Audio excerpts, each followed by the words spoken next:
మంచిర్యాల జిల్లా మందమర్రి సింగరేణి హైస్కూల్ గ్రౌండ్లో 136వ సింగరేణి ఆవిర్భావ దినోత్సవ వేడుకలు నిర్వహించారు. సింగరేణి జెండాను ఆవిష్కరించి గౌరవ వందనం తెలిపారు మందమర్రి ఏరియా జీఎం దేవేందర్. సింగరేణి కార్మికులు, సేవా సమితి సభ్యులు ఏర్పాటు చేసిన స్టాల్స్ ను ప్రారంభించారు. తర్వాత స్టాల్స్ ను పరిశీలించారు. సింగరేణి కార్మికులకు ప్రమాదం జరిగినప్పుడు సిపిఆర్ ఎలా ఇవ్వాలనే దానిపై కల్పించిన అవగాహనలో పాల్గొన్నారు జీఎం దేవేందర్.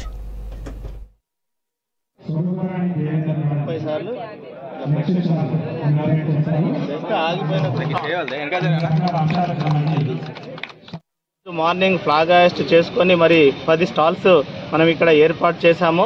మరి ఎంబీటీసీ కానీ, రెస్క్యూ కానీ, ఫుడ్ స్టాల్స్ కానీ, మరి వెల్ఫేర్ కానీ రకరకాల స్టాల్స్ ఇక్కడ నిర్వహించాము. అవి ప్రజలకి ఓపెన్ చేస్తాము. సాయంత్రం కూడా మరి కల్చరల్ ప్రోగ్రామ్స్ నిర్వహిస్తున్నాము భారీ ఎత్తున. మరి మందమర్రిలో ఉన్న ప్రజలందరూ సాయంత్రం కల్చరల్ ప్రోగ్రామ్స్కి అటెండ్ కావాలని కోరుకుంటున్నాను.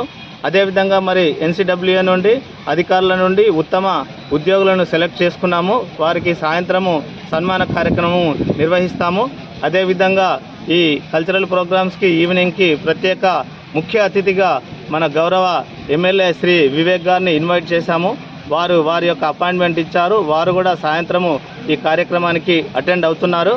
కాబట్టి మన మందమర్రి ఏరియాకి నిర్ణయించిన 34.6 లక్షల టన్నుల టార్గెట్ని సాధించి మరి మందమర్రి యొక్క విజయాన్ని ఎగరవేయాలని, అదేవిధంగా సింగరేణికి నిర్ణయించిన 72 మిలియన్ టన్స్ టార్గెట్ సాధించి ఉద్యోగులందరూ సింగరేణి యొక్క ప్రతిష్టను ఇనుమరింపజేయాలని, అదేవిధంగా ఆర్థికంగా మరి అభివృద్ధి చెందడానికి టార్గెట్ కంపల్సరీ అవసరం కాబట్టి ప్రతి ఉద్యోగి 8 గంటలు పనిచేసి రక్షణతో మరి ఉత్పత్తిని సాధించాలని కోరుకుంటున్నాము.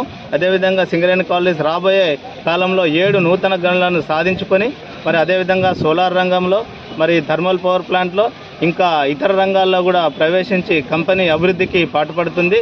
మరి ఈ కొత్త కార్యక్రమాలన్నిటికీ సింగరేణి కాలేజ్ కంపెనీకి మంచి భవిష్యత్తు ఉండాలని